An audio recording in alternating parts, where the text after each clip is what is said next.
Olá, pessoal. Eu sou a Pamela, sou professora de Sociologia aqui do HPlus.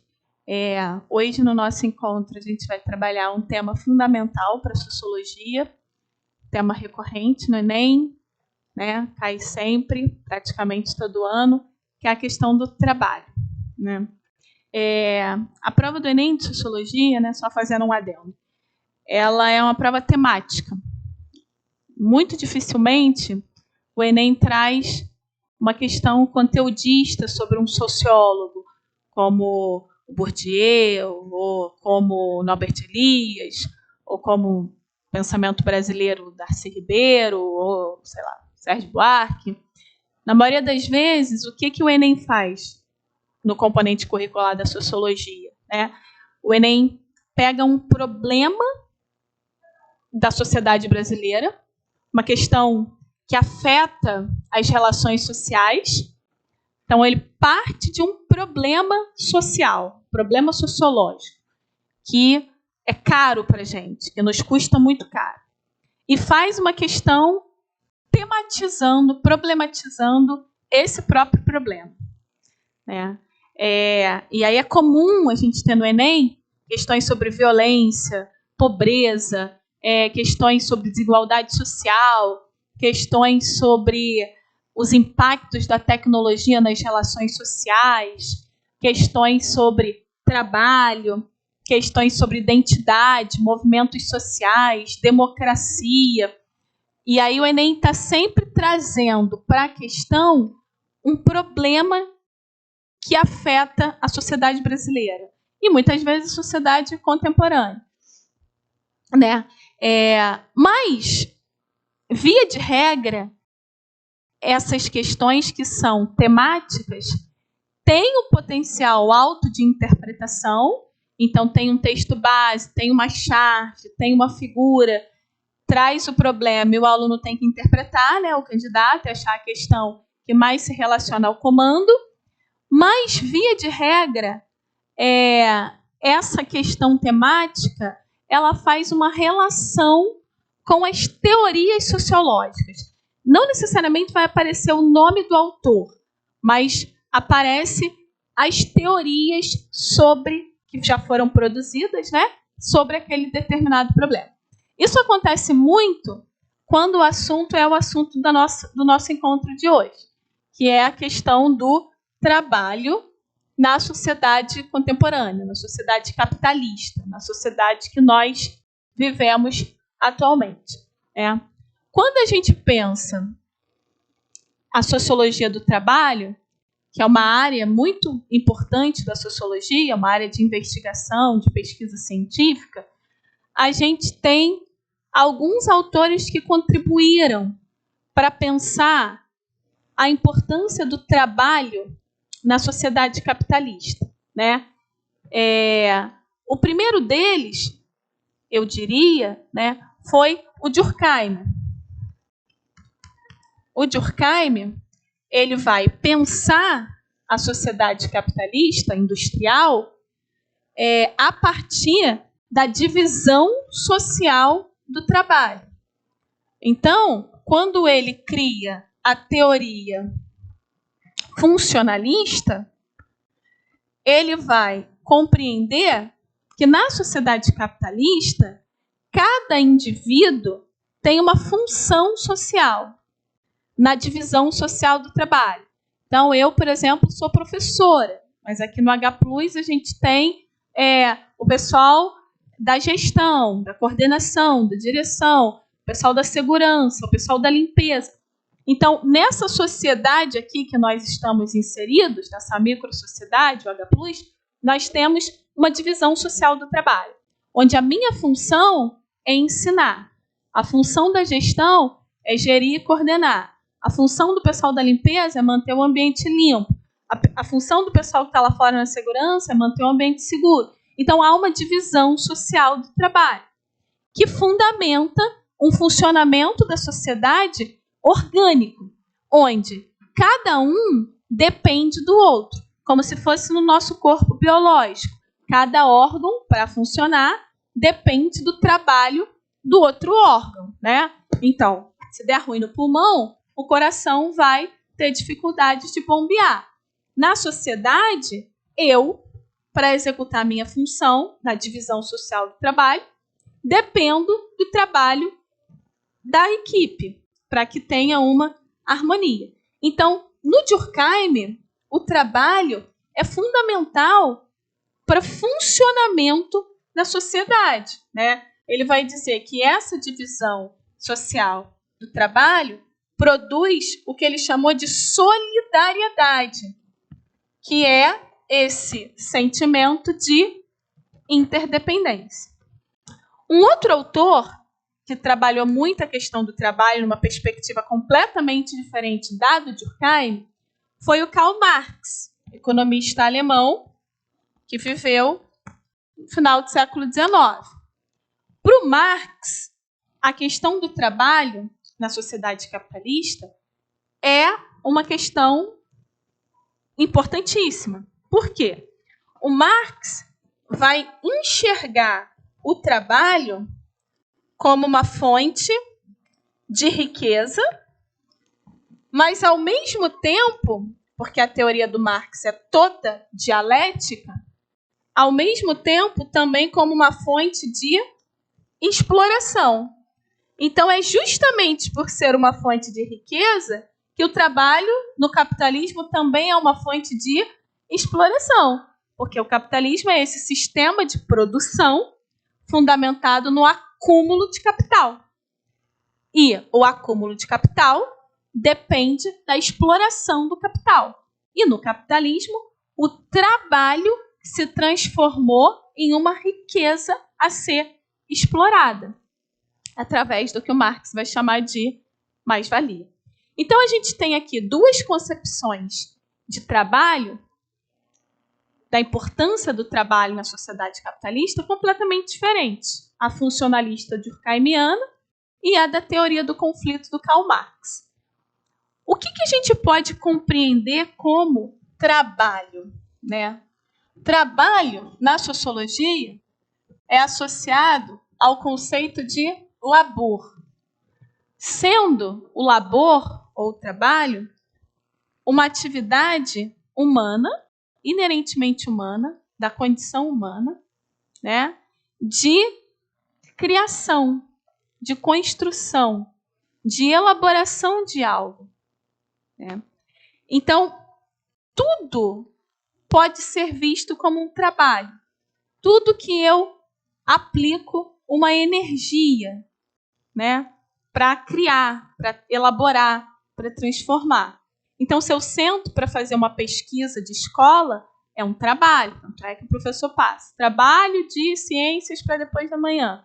Se eu sento para fazer uma prova, é um trabalho. Se eu vou fazer um bolo, é um trabalho. Se eu vou limpar uma casa, é um trabalho. Então, porque eu estou aplicando uma energia para criar, para construir, para transformar, para elaborar algo. Mas no capitalismo, o trabalho ele vira uma dimensão de sobrevivência. Porque, como diria o Marx, a força do trabalho é comprada e vendida e se transforma em mercadoria, minimamente remunerada para gerar mais-valia, para gerar lucro, né? Então, numa redação, é muito importante, quando vocês usarem emprego, vocês entenderem que o emprego é o trabalho remunerado, né? Então, toda vez que eu uso emprego, eu estou falando de uma força de trabalho que está recebendo alguma remuneração. Por isso que quando alguém é desligado do seu emprego, a gente fala fulano ficou desempregado. Então, de agora em diante, o trabalho que ele exercia e que recebia uma remuneração, agora ele não recebe mais e não exerce mais, né? Então, conceituando tudo isso, o nosso encontro tem como objetivo conversar um pouco sobre a precarização do trabalho, que é um tema central do Enem, que é um tema possível para uma redação, né? É um tema nacional, abrangente, com muita bibliografia, muita reflexão. porque a gente teve esse ano casos gravíssimos, como das vinícolas no Sul, de denúncias, né, de trabalho em condições análogas à escravidão. Enfim, acho que é um tema bem possível. O que seria a precarização do trabalho? Seria o trabalho não remunerado, seria o trabalho exercido sem garantia dos direitos trabalhistas, os direitos que foram iniciados lá pelo Vargas, com a CLT, Consolidação das Leis Trabalhistas, né? Salário mínimo, férias, 13º, enfim, seguro-desemprego, todos esses direitos, né? Então, exercido sem a garantia dos direitos trabalhistas, é a precarização do trabalho. O trabalho realizado em condições indignas, então o sujeito que trabalha arriscando a sua própria vida sem proteção e sem receber os auxílios de periculosidade, né, os auxílios por conta daquela condição de risco. Isso tudo seria trabalho precarizado, né? Então, esse conceito de precarização do trabalho, ele é muito utilizado toda vez que a realização da atividade laboral não está de acordo com aquilo que prevê a Constituição. Porque uma coisa que não pode ser perdida de vista é que o trabalho é um direito constitucional, é um direito social, constitucional, né? E ele é protegido pela legislação. A gente tem, na legislação jurídica, uma área do direito, que é o direito do trabalho, que está totalmente voltada para a proteção do trabalhador, né? Então, a precarização do trabalho acontece quando há uma violação desses direitos, quando há uma exploração da força de trabalho, quando o trabalho é realizado em condições desumanas, indignas, sem proteção, sem fiscalização. Tudo isso seria a precarização do trabalho. Quando há mais-valia, quando o trabalhador trabalha e não recebe por uma parte do trabalho que ele entregou, tudo isso seria a precarização do trabalho. A gente pode pensar, dentro desse tema, o fenômeno da uberização, que é muito problematizado pelos professores de geografia, principalmente. O que é a uberização?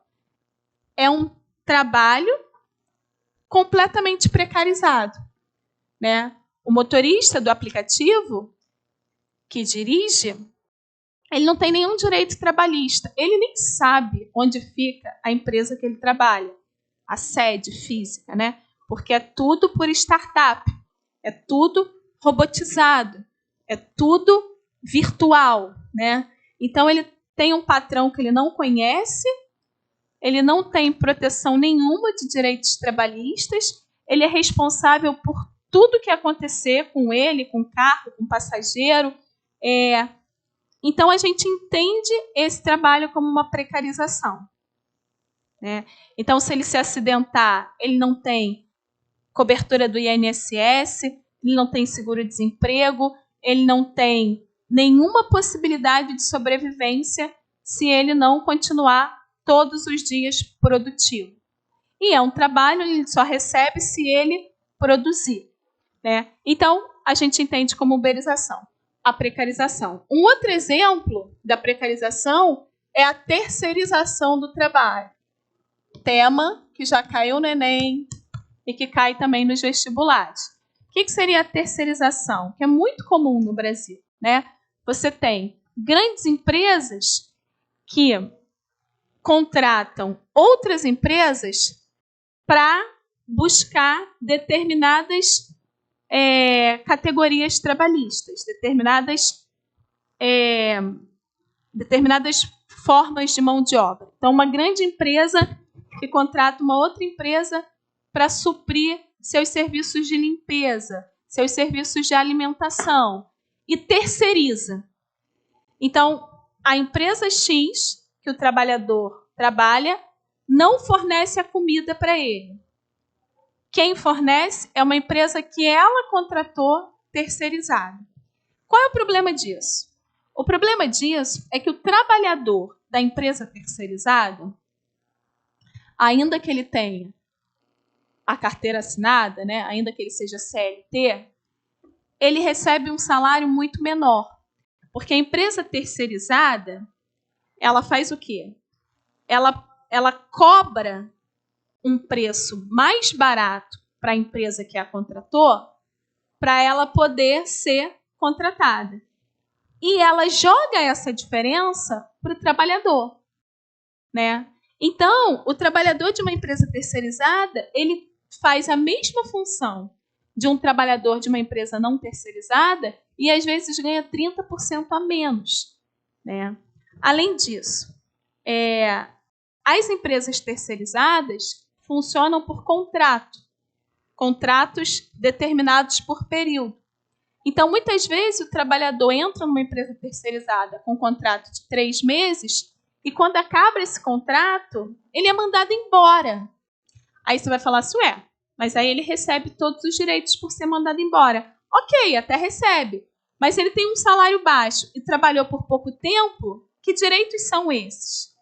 Né? E ele nem consegue receber seguro-desemprego, porque muitas vezes o contrato é inferior ao tempo que ele precisava estar trabalhando para ter direito ao seguro-desemprego.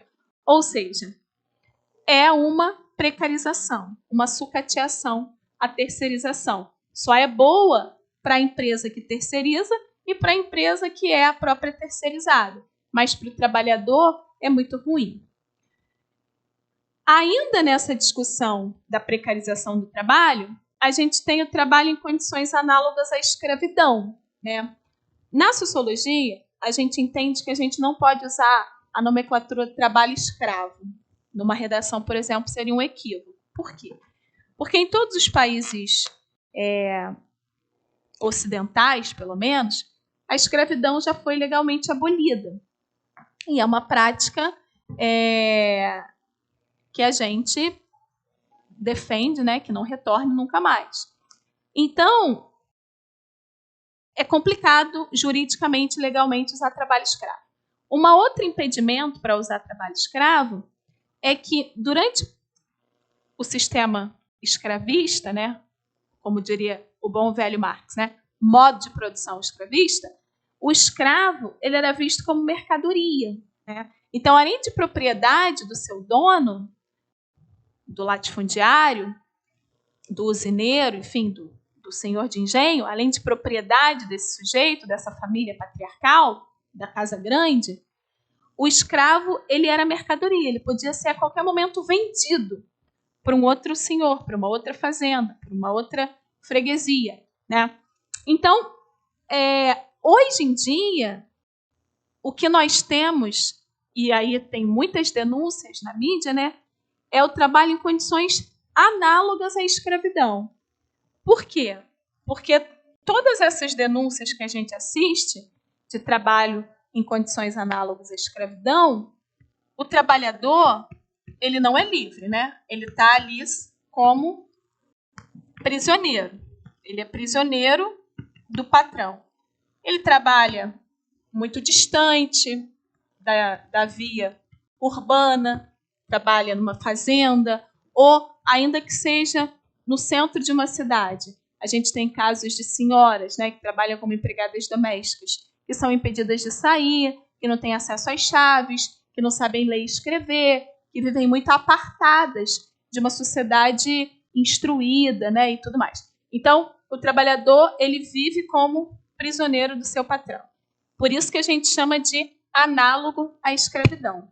Mas esse trabalhador, ele não é necessariamente uma mercadoria, ele não é vendido num mercado, né? Não tem um mercado que expõe ele, que passa vários outros senhores e que escolhem, olha a situação dos dentes, do cabelo, do pé, das mãos, das unhas, para ver se é saudável. Essa prática acabou. Então, a gente não pode usar trabalho escravo, né? Mas por que a gente usa análogo? análogas à escravidão? Justamente porque o trabalhador, ele é prisioneiro. Ele está numa relação de propriedade do seu patrão. Também porque esse trabalhador, ele é explorado. Ele ganha um salário, quando ganha, que na maioria das vezes ganha, recebe só alimento e moradia, mas quando recebe um salário, é um salário que não dá para sobreviver. E o próprio patrão oferece a esse trabalhador o que ele precisa e vende para ele, e aí chega um círculo vicioso que esse trabalhador está sempre devendo ao patrão. Isso acontece muito nas fazendas distantes, né, no Brasil profundo, mais para o centro do país, centro-oeste, nordeste, até o norte, onde você tem trabalhadores rurais com pouquíssima instrução, acesso à educação, e que, em realidade de desemprego estruturante, isso acontece muito, né? Então, a questão de ser prisioneiro, a questão de ser explorado, né? E muitas vezes a questão de estar distante dos centros urbanos. O que também define esse trabalho em condições análogas à escravidão é a condição que esses trabalhadores são encontrados e são resgatados, morando em casas completamente insalubres, muitas vezes com acesso à água não potável, comida estragada. Então, por isso também a questão da escravidão, né? E, por fim, para a gente finalizar, o trabalho infantil. O trabalho infantil não entra na nomenclatura de precarização do trabalho, porque o trabalho infantil é proibido por lei, né? Proibido pela legislação brasileira. Tem exceções, tá? Na verdade, não é o trabalho infantil que é proibido, é a exploração do trabalho infantil, né? O trabalho infantil ele é permitido desde que juridicamente enquadrado, né? Então, você pode ter uma criança que vai ser youtuber, você pode ter uma criança que vai ser atora, atriz, você pode ter uma criança que vai ser atleta num clube, vai receber algum tipo de salário. Isso acontece, né? E a legislação prevê. Mas há toda uma legislação que enquadra a família, que enquadra esse ganho, essa remuneração, que tem que ser guardada, uma parte, uma conta para a criança, quando ficar adulta, ter acesso. Enfim, tem toda uma legislação. Mas aqui a gente está falando da exploração do trabalho infantil, né? A exploração do trabalho infantil é proibida pela legislação brasileira. Então, não é uma questão de precarização do trabalho, é uma questão de proibição. Mas acontece. O que a gente mais vê nas grandes cidades são crianças vendendo bala e outras coisas no sinal, e essas crianças possuem um dono, né, que as explora. Se a gente vai mais para o norte, para o nordeste, aqui no sudeste também, a gente vê o trabalho, a exploração sexual de crianças e adolescentes que têm, né, seus corpos vendidos e que essa venda, esses serviços sexuais, produzem dinheiro, né, produzem capital para determinados cafetões, cafetinas, né, exploradores. Essa discussão do trabalho infantil cai muito na discussão das políticas de infância, né? Então, quando a gente defende políticas voltadas para a infância, políticas voltadas para a estruturação das famílias, para o aumento das vagas nas creches, quando a gente defende educação integral, em tempo integral, política de redistribuição de renda, até de transferência de renda, né? O Brasil chegou a uma situação que não basta mais redistribuir, é preciso transferir, tirar dos milionários e jogar a proteção dos direitos sociais. Seriam formas de combater essa situação da exploração do trabalho infantil, né? E de legalizar novas formas de trabalho que estejam completamente distantes, né, do trabalho em condições análogas à escravidão. Então, nessa discussão de trabalho e sociedade, a gente tem essas possibilidades de pensar a precarização do trabalho, né? É isso, pessoal. Ficamos por aqui. Espero que tenha se ajudado aí na conceituação, também para pensar as redações. E até a próxima.